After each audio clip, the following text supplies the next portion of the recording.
Gallego cannot find a basket here. But Toribio with easy putback. Natapon na. You can see Chuck and their players. Natapon na.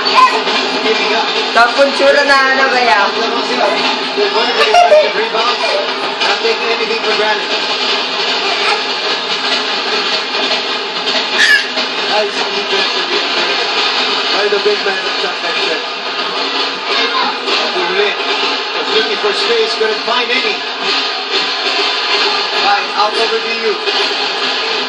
You forced the issue. Probably there by you, but check is yung depensa nila. And they have really athletic players, so they can get out on the break when they take stops on the defensive end. Naharap pa na yung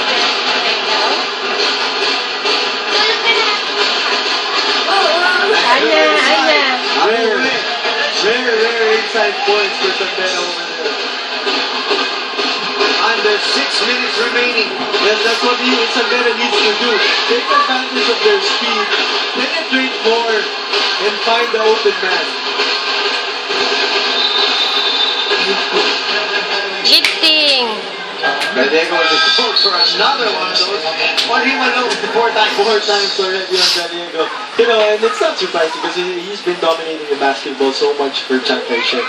And you know, even though he's been called for 4 dribbling violations, what he's done on the offensive end more than makes up for those dribbling violations. Nice pass. Foul.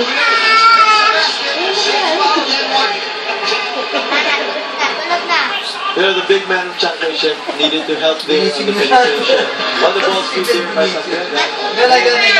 The guard of Sandero was able to find his big man for an end one. And look at this, head coach Goldwyn Monteverde now coming up with a twin tower setup defensively. Putting it divided with Toribio. I actually don't think Coach Goldwyn is here. I think Coach Joel, that is the coach of Chiang Kai-shek, is calling Foul. in this championship match. Umarte pang konti.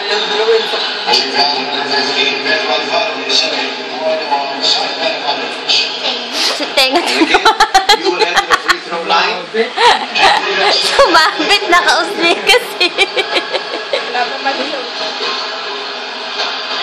Ano ba yun sa play?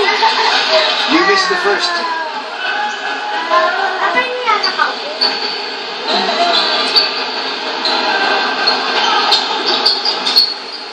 Well, the winners here in the games we're showing you on Solar Sports will represent NCR against the other regional champions.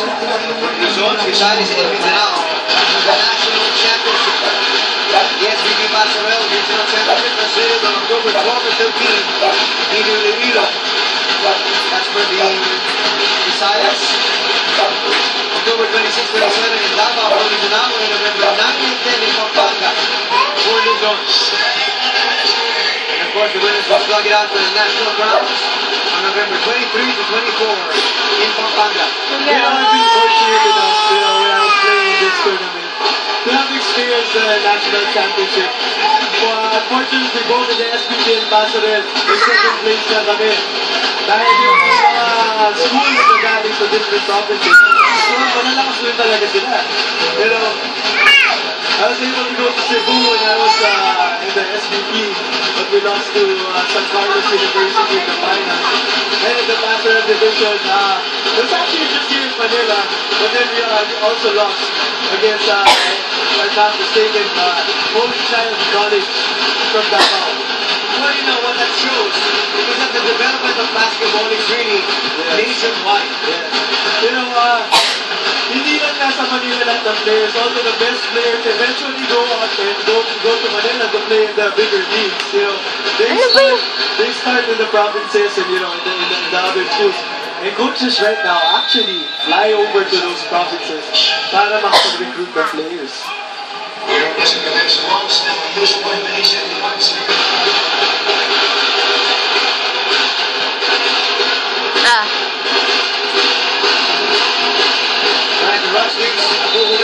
Foul again. And San Beda's really running out of time. Under 4 minutes remaining. I think it's quite safe to say.